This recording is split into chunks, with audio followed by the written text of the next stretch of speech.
يا مساء الفل، يا مساء الهنا، ازيكم يا حبايب قلبي؟ عاملين ايه؟ اخبار التلج عندكم ايه؟ انا عندي شخصيا هنا في البيت برد جدا. انتوا بقى اخبار الدنيا عندكم ايه؟ الواحد حتى لما بينزل تحت فيه هوا جامد جدا في الشارع، بس يعني مع الحركة الواحد بيسخن كده حب. المهم فيديو جديد النهارده وان شاء الله كده يدينا نشاط وحيوية. يلا يا جماعة بقى كده، ايه بصوا، انا عارفة انه البرد بيساعد على الانتخاب، لكن احنا عشان نتدفى لازم نشتغل نعمل اي حاجة كده. فانا قلت بقى اعمل معاكم كده روتين لطيف لذيذ فيه كده كام حاجة كده، وندردش مع بعض. وبرضو جبت شوية حاجات كده بسيطة هقول لكم. يعني في جزء هقول لكم على اسعاره في فيديو النهارده، وفي جزء هقول لكم عليه في الفيديو اللي جاي. طبعا بقى انا قمت الصبح كان عندي العلب بتاعه الشاي والسكر خلصانه، فاضيه يعني. فقلت بقى ايه، افضيها. يعني افضي فيها الشاي والسكر. وانا كنت قايله لكم ان شاي اهل مصر انا اول مره اجربه، بس انا استخدمته النهارده. انا شايفه ان هو الشاي طعمه كويس. طبعا احنا دايما بنحس انه الشاي غريب اول ما بنغير من نوع لنوع، فده طبيعي. مرة تانية تالتة بنلاقي الدنيا خلاص احنا خدنا على طعمه زيه زي اللبن، كل الكلام ده. المهم يبقى يا مرايا، ما تنسيش اللايك لو الفيديو عجبك او فادك في اي معلومة او حفزك كده، واكتبوا لي كومنت حلو زيكم. قولوا لي اخبار الجو عندكم ايه؟ مين بقى بيحب يفضل قاعد كده بقى تحت البطانية طول النهار والجو برد؟ ومين بيحب لا يقوم يشتغل بحيث انه ايه يتدفى من الحركة وكده؟ خلونا بقى نونس بعض، مش عايزة احس ان انا لوحدي. حطيت برضو فضيت سكر. وفضيت الشاي، علبة الشاي اللي انا كنت لسه جايباها مع مشتريات السوبر ماركت.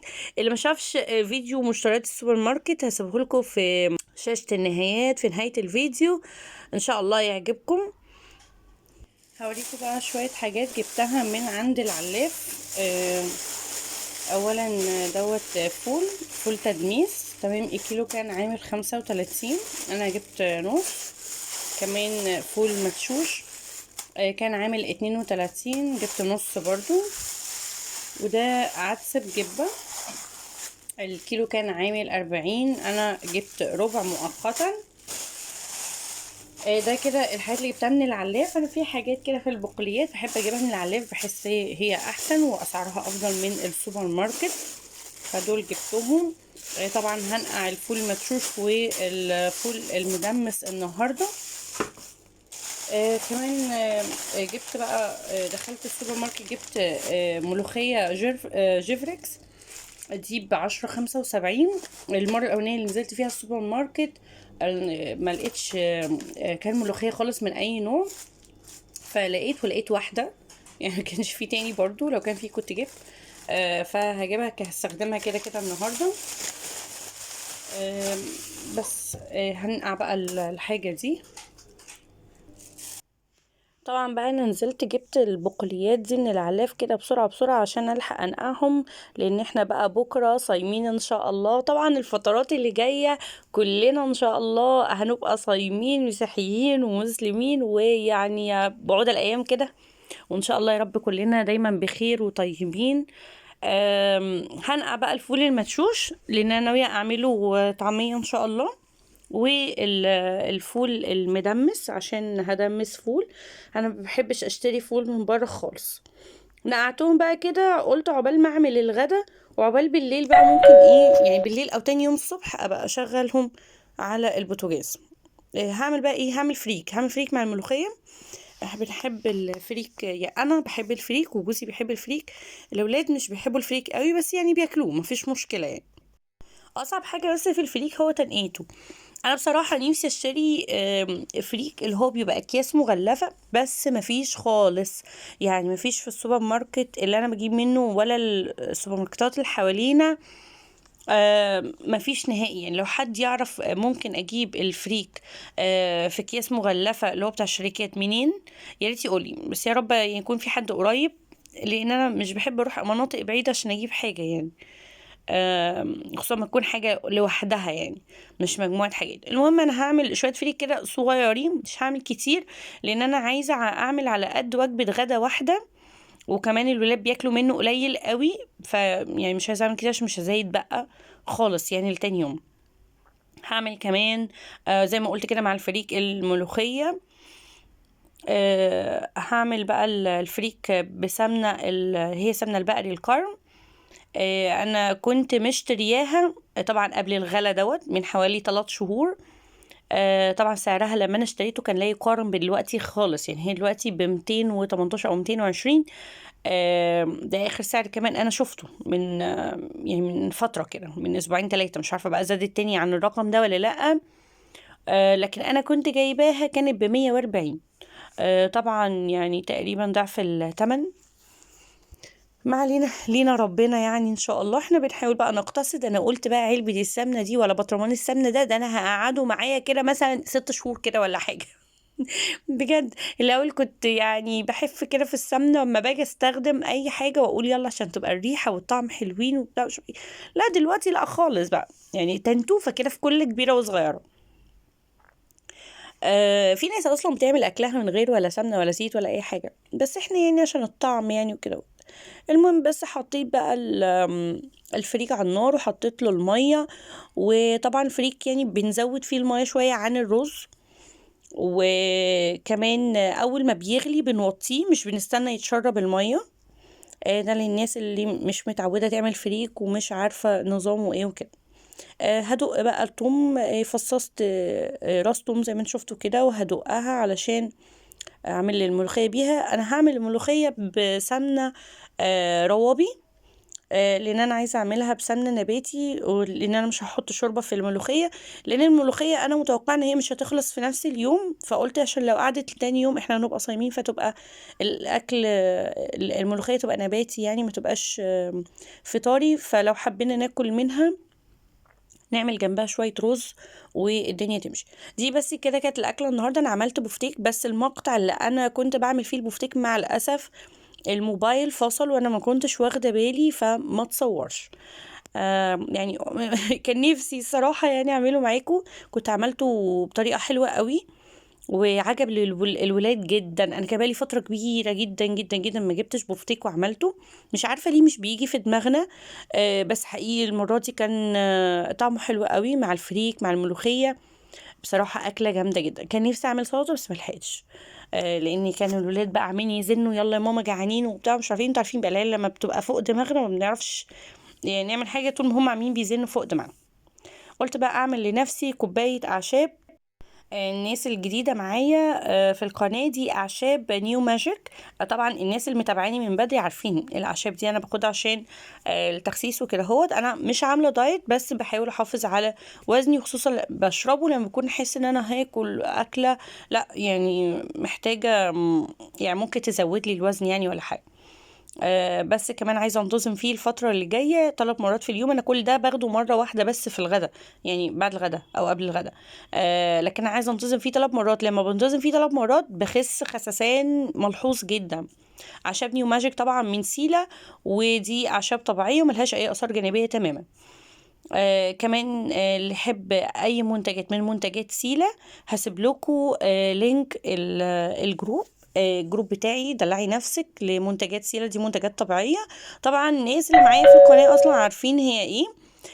الناس اللي حابة تشوف اي حاجة من المنتجات دي هسيب لكم لينك الجروب في اول كومنت مسجل. هنا بقى دي كانت الحاجات اللي انا كنت جايباها من السوبر ماركت وحطاها على السفرة. بامانة يا جماعة فضلت على السفرة كده يومين. بجد تعبانة جدا ورايا حاجات كتيرة قوي، ومهما نعمل برضو مش لحق اخلص كل اللي ورايا. بس يمكن لان كان مجهودي كان قليل الكام يوم اللي قبلها، لاني كانت ظهري وجعني جدا. كان ظهري وجعني جدا. طبعا لما البرد بيزيد قوي اي الام في العظم بتزيد.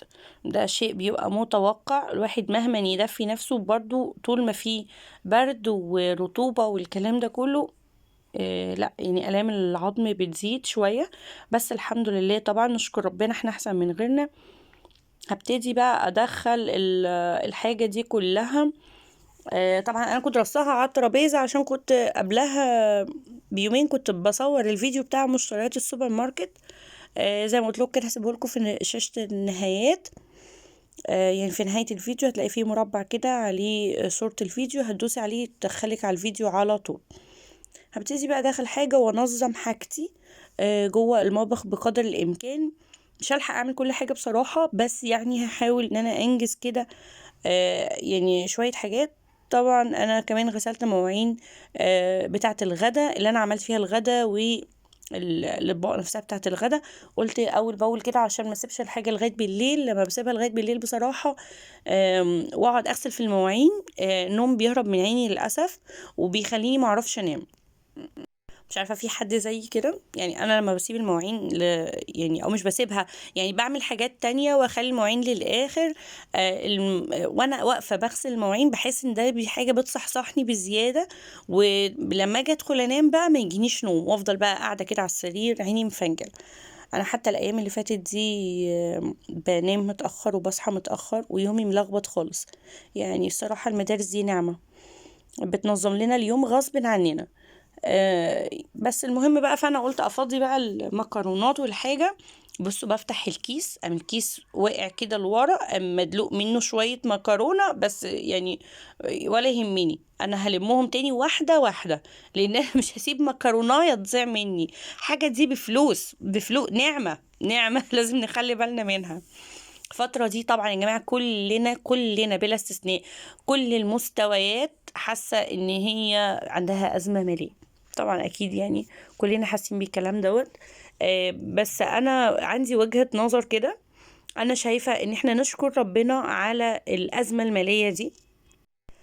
طبعا احنا المفروض في كل الاحوال نشكر ونحمد ربنا، بس اقصد انه الازمه الماليه دي ده حب ربنا لينا. يعني ايه حب ربنا لينا؟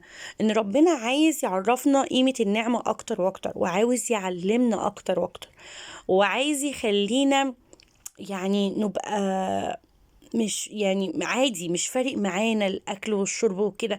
يعني نترفع شوية عن الامور دي، ومش هي دي كل حياتنا. لانه حقيقي احنا بناكل عشان نعيش، مش عايشين عشان ناكل.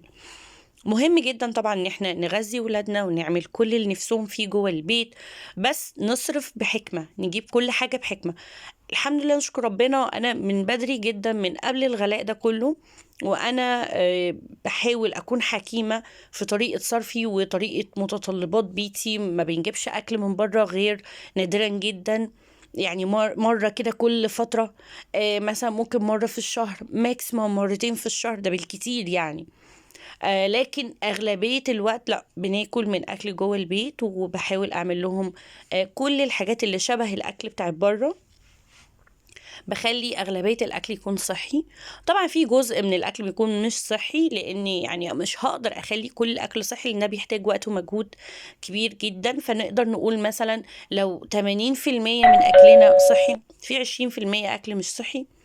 بس يعني بقول احسن ما يكون تلات ارباع الاكل هو اللي مش صحي او جاهز او الكلام ده كله. نرجع بقى نقول انه الازمه الماليه اللي احنا فيها دي نعمه من عند ربنا، انه ده هيخلي ناس كتير جدا تقرب من ربنا. وانا اولكم يعني. بصراحه الفتره دي انا شايفه انه هي ساعدتني ان انا يعني افكر في حياتي الروحيه اكتر، انميها اكتر. وكلنا بنبقى محتاجين ده. ربنا بيبعت لنا كده يعني زي نغصة كده أو حاجة تفوقنا. واحنا كلنا محتاجين الفوقانة دي بصراحة. ايا كان يعني مستوانا وايا كان حياتنا عاملة ازاي، كلنا حابين نبقى احسن ونقرب من ربنا اكتر. وده مش بنحسه طول ما احنا في دوشة الدنيا، والدنيا عادي شغالة، الدنيا مفيش جديد، الدنيا كويسة، الدنيا تمام. بحس انه الناس اللي الدنيا تمام معاها وما عندهاش مشاكل قهرية، بحس ان هم اكتر ناس يعني غصب عنهم بيبقوا مش مدركين ان هم المفروض تبقى يقربوا من ربنا اكتر واكتر واكتر. يعني هم غصب عنهم. يعني انا شخصيا مثلا لما بتحط في ازمه، بحس ان ربنا بيقرص ودني عشان اقرب منه اكتر، عشان اترفع عن حاجات معينه اكتر كده. قولوا لي بقى رايكم في الكلام دوت، يعني انتوا معايا في رايي ده ولا لا؟ انا يعني بحترم كل الاراء. يعني حتى لو مختلفة عني خالص. يعني لانه اكيد يعني كل الناس مش تبقى بتفكر زي بعضها. انا بدأت بقى ايه اقعد افضي كل المكرونات في البطرمانات اللي انا عاملاها للحاجات اللي زي كده، المكرونات والرز والبقوليات والكلام ده كله. فضيت كل اكياس المكرونة، وكمان المكرونه اللي كانت عندي من قبل كده كانت في علبه كبيره، فهم حبه قليلين حطيتهم في علبه اصغر، وهكذا بقى. زي الواحد بقى بيقعد يفضي من ده لده عشان يظبط الدنيا. ده كان كمان نص كيس رز. كان يعني كيس كنت انا فاتحاه وخدته نصه واتفضل نصه في الكيس، فقمت مفضياه في العلبه. اسمه كهرمان، انا كنت جايباه على فكره من التموين. رز كهرمانة دوت على فكرة حلو كويس. مش احسن حاجة، بس يعني لا يعني يعتبر كويس، هو رز بلدي عادي. بس مستواه مش وحش. هو كان في التموين عامل سعره 14 ونص، فيعتبر سعره كويس قوي. بس خلاص يعني انا هو نص كيس دوت وفاضل وفي كيس كمان، فاعتقد دول مش هيخلوني اكمل يعني بقية الشهر. لا اعتقد ان انا هشتري من الرز اللي هو بتاع فتح الله. هو كان عامل 18. كان فيه ب 18 وكان فيه ب 19. فهحاول في اقرب مرة انزل فيها السوبر ماركت تاني. بس مش دلوقتي، يعني ممكن مثلا كمان اسبوع 10 ايام ولا حاجة لما الكيلو ونص اللي عندي يخلص. انا فضيت نص كيلو في العلبة وفي كيس كامل مقفول، مش هفضيه دلوقتي. لما اخلص النص ده هبقى افضيه. وكمان قلت افضي كيس شعرية كبير. ده كان شعرية الست عزيزة. كيس الشعرية ده على فكرة انا كنت جايباه الشهر اللي فات مش الشهر ده، لان تلاحظوا انا مشتريات الشهر ده ما كنتش جايبه فيها شعرية، انا كنت جايبه فيها مكرونة. بس انا كنت جايبه الشهر اللي فات كذا كيس شعرية، لان هو كان سعره مميز جدا. فبص انا فضيت كيس كيلو، وكان عندي كيس صغير اللي هو 400 جرام كنت مستخدمه منه شويه، وكان باقي برضو شويه في كيس، قلت افضيهم بالمره. هي العلبه بتاخد بصراحه حوالي ممكن كيلو ونص. اللي هو المنظم يعني اللي انا كنت بحط فيه الشعريه ده. وده بقى البطرمان اللي انا هحط فيه السكر، هفضي فيه كيسين سكر. البطرمان ده بالنسبه للسكر بيشيل حوالي ممكن 3 كيلو بالنسبه للسكر او الدقيق. لكن في المكرونات ممكن يشيل انواع مكرونات ممكن يشيل فيها 2 كيلو، وفي انواع تانية ممكن يشيل فيها كيلو ونص. البطرمان ده طبعا ايام الرخص ده بلاستيك، يعني ايام الرخص كان بحوالي 8 جنيه، بس ده من بدري جدا، يعني مثلا نقول من سنتين كده ولا حاجة. دلوقتي الله اعلم، يعني الواحد اصلا يعني ما بيفكر فكرة انه ينزل يشتري حاجة. يعني دي فكرة بقت الواحد ان ياخد القرار ده صعب جدا. يعني يا رب يكون فيديو النهارده كده سلاكوا وحفزكوا ان انتوا تقوموا تعملوا اللي وراكوا في البرد اللي احنا فيه ده. بس حقيقي لما بنقوم ونتحرك ونشتغل يعني بنحس يعني فعلا ان احنا انجزنا حاجه وعملنا حاجه وبنبقى مبسوطين من نفسنا. يعني ده مش معناه ان احنا مش هنريح ونندخ ونتفرج على اي حاجه كده واحنا مدافين تحت البطانيه، اكيد هنعمل ده، بس نظبط امورنا. ما يبقاش كله وقتنا قاعد انتخى قعدة انتخى، وما يبقاش برضو وقتنا كله قاعدين بنشتغل ليل بنهار. اكيد محتاجين نقعد مع اولادنا، خاصة ان احنا في اجازة. محتاجين ان احنا نتكلم معاهم، نتفاهم معاهم، نلعب معاهم، وده اللي انا بحاول دايما اعمله. فشوية كده شوية كده. يا رب يكون الفيديو عجبكم، وما تنسوش بقى تحطوا لايك لو الفيديو عجبكم.